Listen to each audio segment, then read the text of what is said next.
बापू साहब का एक भी खत का जवाब ना आया। इस बार हरिया को भेजा है खत लेकर, वो 4-5 दिन में आता ही होगा हमको जवाब लेके पक्का। अरे हरिया, तू 3 दिन में आ गया? आ गया। चिट्ठी दे दी बापू साहब को? चिट्ठी दे दी? नहीं, तुमने मैं पागल दिखता हूँ? दे दो। मूर्ख दिखता हूँ? नहीं, उल्लू का चक्का दिखता हूँ? क्या हो गया हरिया? क्या हो गया? मैं जा रहा था, गांव में जा रहा था अपने ससुराल, तुमने रोका, चिट्ठी और पैसे दिए, कहा गांव जाके चाचा जी को चिट्ठी दे आना। 2 दिन से जवाब नहीं आया है। बापू साहब है। मैं 2 दिन तक पैदल चल के बिना खाए पिए गांव पहुंचा। मारे से पहले तुम वहां पहुंच गए। अरे हाँ, फाटक पे रोक लिया, मुझे अंदर भी आने नहीं दिया। इतनी धूप, इतनी गर्मी, अरे पानी का गिलास तक ना पूछा तुमने। जब मैं पीछे मुड़ा तो चिट्ठी फाड़ दी और कहते जा।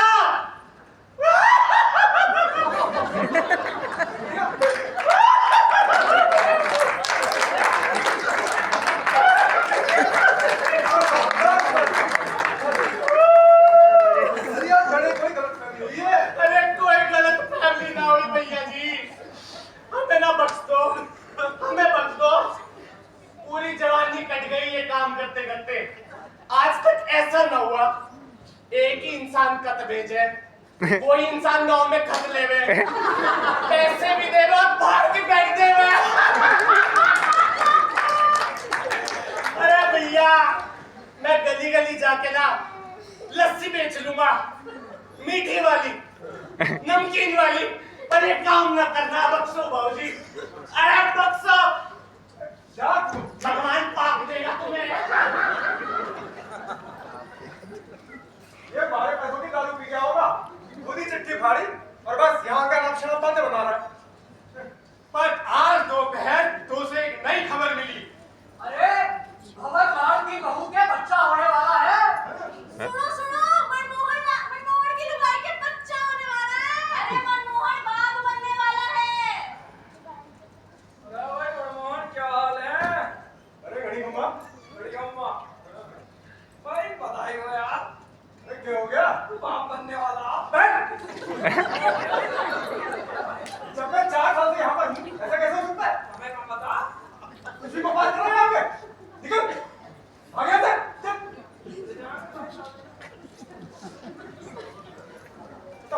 कुछ तो गड़बड़ जरूर है। मैंने 4 साल तक कितने सारे खत लिखे बापू साहब को, एक तो मुझे जवाब दिया उन्होंने। क्या गड़बड़ है? ओ भले मानुस, इधर आ। क्या हो गया? इधर आ। अरे अब क्या छाती पे आएगा, पीछे आ। भाई ये बता, वो किसे खबर करते और क्यों खबर करते? भाई उनका लड़का तो तीसरे दिन दिसावर से वापस आ गया था। एक महात्मा के दिए वरदान से दिन में 5 मोहरे देता है। हवेली में राम राजी है।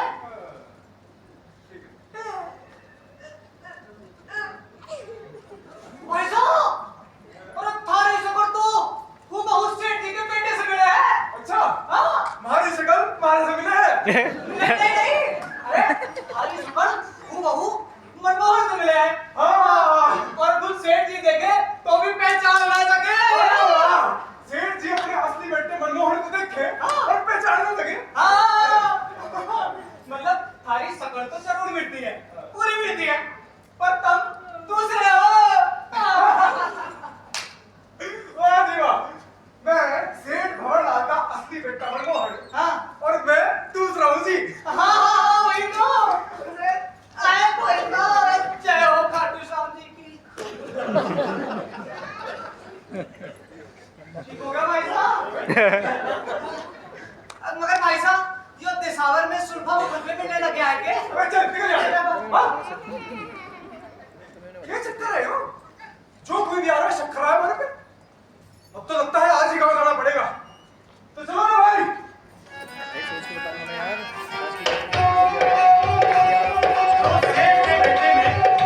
सेठ के बेटे ने मुनीम को बुलावट दी और गांव की ओर चल पड़ा। वही जेठ का महीना, लुओं के खेखार बज रहे थे।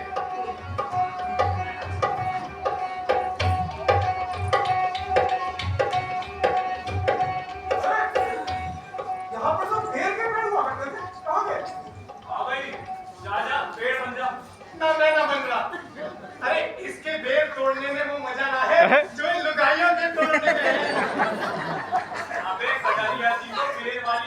पानी जरूरी है, पेड़ बन जा वरना न्याय नहीं होगा। ले भाई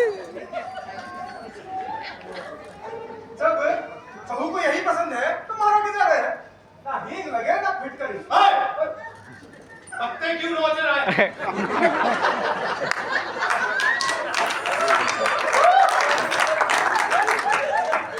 काम कर।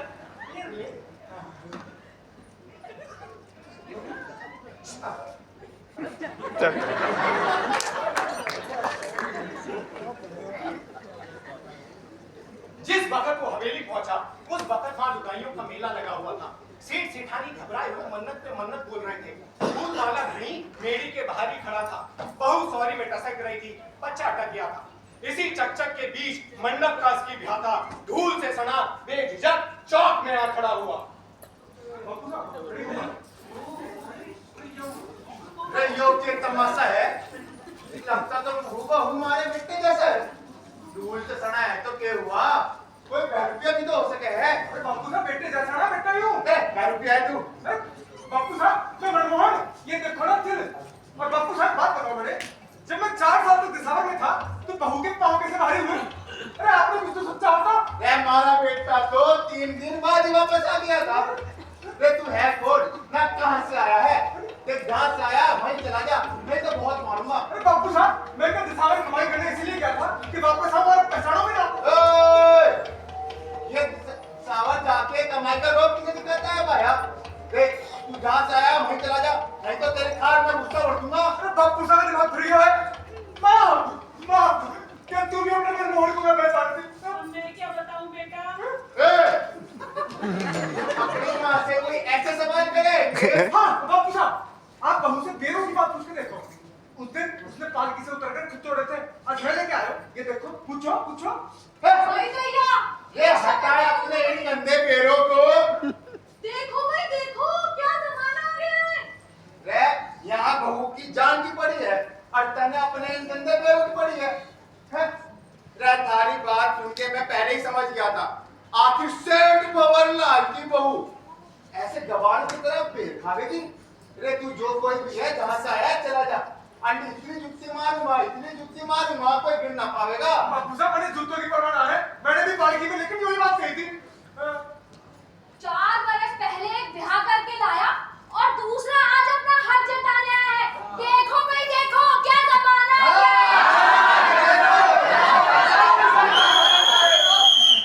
लुगाइयों की चकचक का राग सुन के सेठ की हवेली के चारों ओर भीड़ लग गई।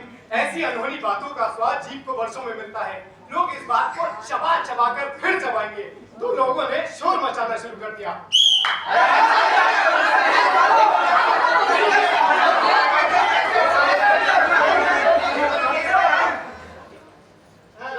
बताओ तो जवाब दो। ए यो हमारे घर का मामला है, हम आपस में निपटा लेंगे, तुम सब जाओ। ऐसे कैसे बता रहे? अरे न्याय होना चाहिए, दूध का दूध और पानी का पानी। सुनो भाई सुनो, ऐसे 2-2 घड़ियों का रिवाज हम अपने गांव में नहीं चलने देंगे। तो कुछ नहीं, पर हम गरीबों का तो जीना हराम होता है।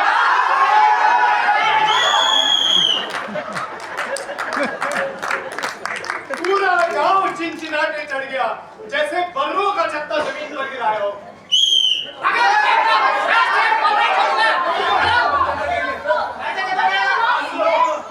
भाई बड़े दुला के है ये फिर वाला ही सच्चा नहीं है।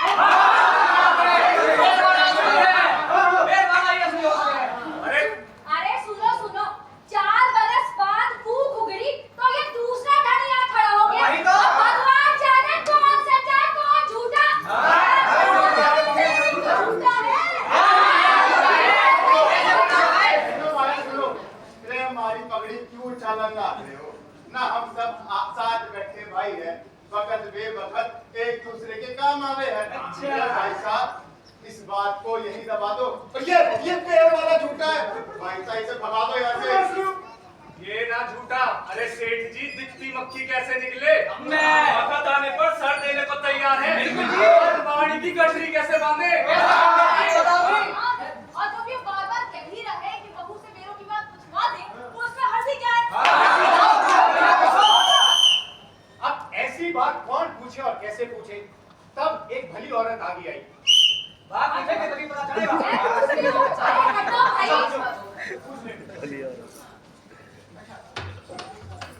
भागीना तिनक दिन धादीना धातुना भागीना तिनक दिन धादीना धातुना भागीना तिनक दिन। कोई मर्द पूछता तो उसे हाँ ना का जवाब भी देती, पर औरत होकर ये बात पूछने की तुम्हारी हिम्मत कैसे हुई? तुम्हें यही वक्त मिला मुझे परेशान करने के लिए? अब जाओ यहाँ से। देखो तो ऐसी बातों में भला कहाँ लुगाइयाँ सच बोलती है। हमें तो दूध में काला दिखती है जी। अरे मुझे तो लगता है दूध ही काला है।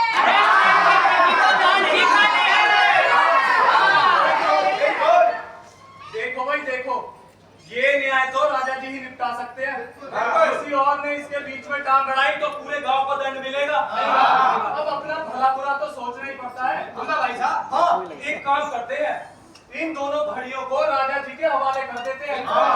फिर राजा जी जाने और सेठ जी, भला हम बीच में लिख क्यों करें?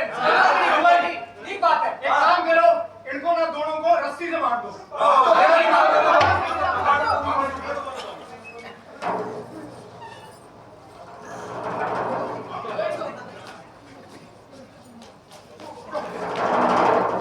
सात बंधे असली पति का मन तो जाग रहा था, वो खुद भरम में पड़ गया। ये कैसी लीला है? ये आदमी तो ऐसा लगता है जैसे आरसी में अपनी ही छवि देख रहा हो। एक बार इससे पूछ कर तो देखें, शायद कोई सुराग मिल जाए। भाया, न्याय तो अब राम जाने क्या होगा, लेकिन तू तो अच्छी तरह जानता है कि सेठ जी का असली बेटा मैं हूँ, मंडप का असली बेहतर। ये बैठे बैठाए किस माया जाल में फंसा दिया भाया? अरे मने तो बता, तू है कौन? था तो भूत, न्याय करने वाले पंचों की गर्दन एक साथ मरोड़ सकता था, कई लीलाएं दिखा सकता था, पर इस 40 बरस की प्रीत ने तो उसका अंदाज बदल दिया था। झूठ बोलना चाहकर भी ना बोल सका और सच कहे तो कैसे? अरे प्रिया की लाश तो रखनी थी युधिष्ठिर वाली आन ने भाई। मैं लुगाइयों की चाप के भीतर का सूक्ष्म जीव हूँ, उनकी प्रीत का स्वामी।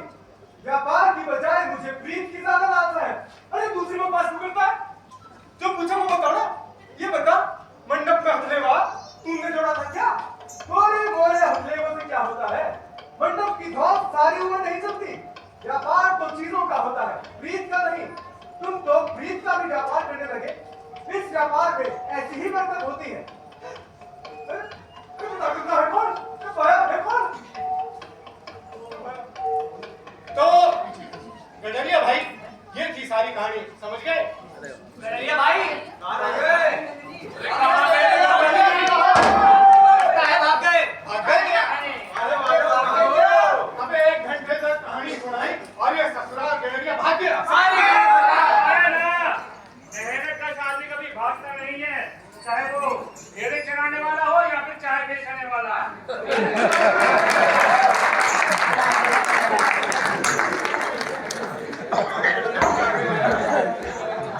तो जी मजा है कहानी में। अब न्याय भी उतने ही मजेदार तरीके से होगा।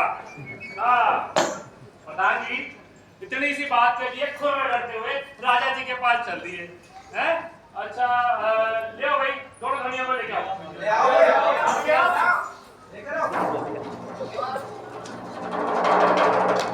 इनके हाथ क्यों बांध रखे हैं? हाथ बंधे ना होते तो भाग ना जाते। अरे खोल दो भाई, खोल दो। भागने का डर था तो पैर बांध देना।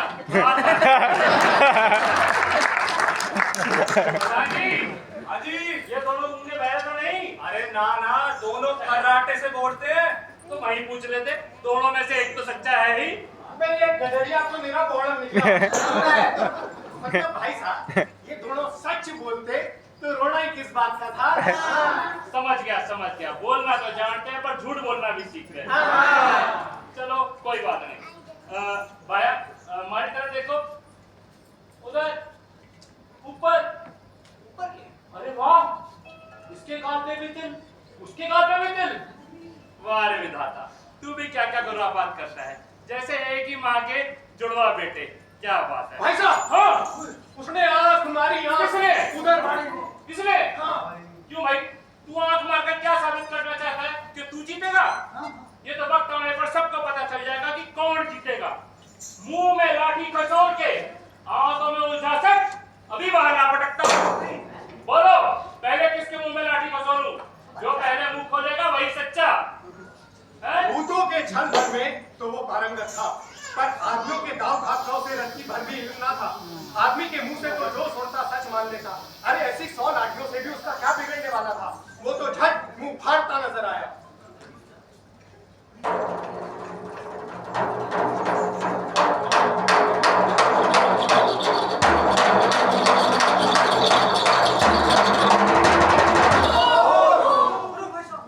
अरे वाह, तेरे जैसे सच्चे मानुष को इन्होंने इतना परेशान किया, क्या बात है?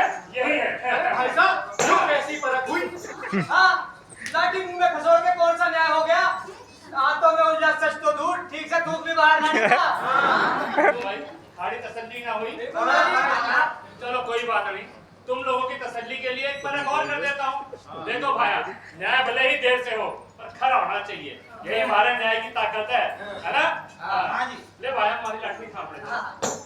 छोड़, लाठी तेरे से ज्यादा भारी है, गिर मत जाइए। ध्यान से। हाँ, ठीक है। अब तुम दोनों मेरी बात ध्यान से सुनो। वो सामने टीले पे मेरी 1000 भेड़ें चादर चल रही हैं। मेरे साथ ताली बजाने से पहले जो 100 भेड़ें हैं इकट्ठी कर लेगा, वही मेरी का सच्चा धनी। मैं शुरू कर रहा हूँ।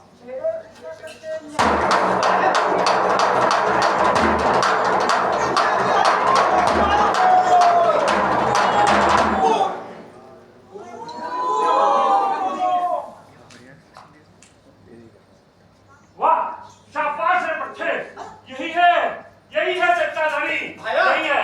यो परख भी हमारी समझ में तो ना आई। भाया 100 भेड़े तो कोई भी पप्पू लप्पू जमा कर ले, पर उससे न्याय को नहीं होता। चलो कोई बात नहीं, तुम लोगों के लिए एक आखिरी पर एक और कर देता हूँ, ठीक है? पहले मशक का ठंडा पानी पी लो। भाया बोल बोल के गला सूख गया।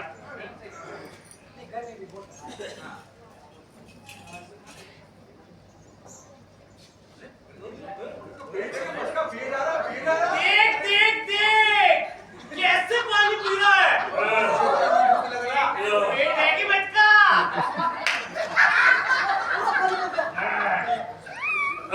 भाया मशक तो पूरी खाली हो गई।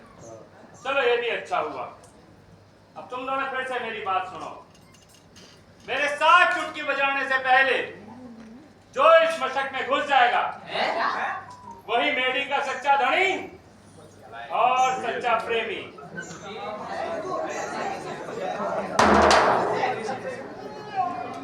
अरे तो नकली है, चल।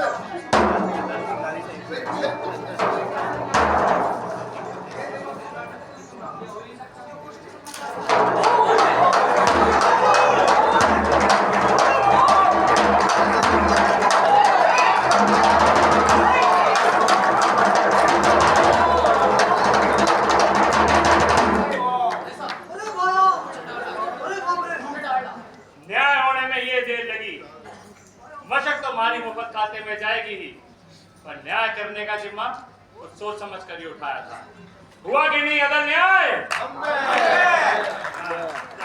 अरे वाह वाह गडरिया जी वाह, भाई हम तो थारे बहुत आभारी है। ये लो थारा इनाम। ये क्या है भाया? भाई सोने की नवी जड़ी अंगूठी है। मैं राजा नहीं जो मोल लेकर न्याय करूं। मैंने तो अटका काम निकाल दिया। ये अंगूठी मारे किस काम की? ना ही हमारी उंगल में आएगी, ना ही हमारे तड़े में। भाया, हमारी भेड़ें भी हमारी तरह ही अबूझ हैं, एकदम बावड़ी। घास खाती है, सोना सुनती तक नहीं। हाँ, और ये फालतू की चीजें तुम अमीरों को खपती हैं, तुम ही रखो, ठीक है? और सुनो, इस मशक को उठा के पानी में फेंक देना, कहीं ये ना हो कि भूत फिर से बाहर आ जाए और तुम गडरिये को ढूंढते फिरो। हाँ, हम गडरियों का क्या भरोसा, आज इस देश कल दूसरे देश, ठीक है? अब मैं चलता हूँ। राम राम।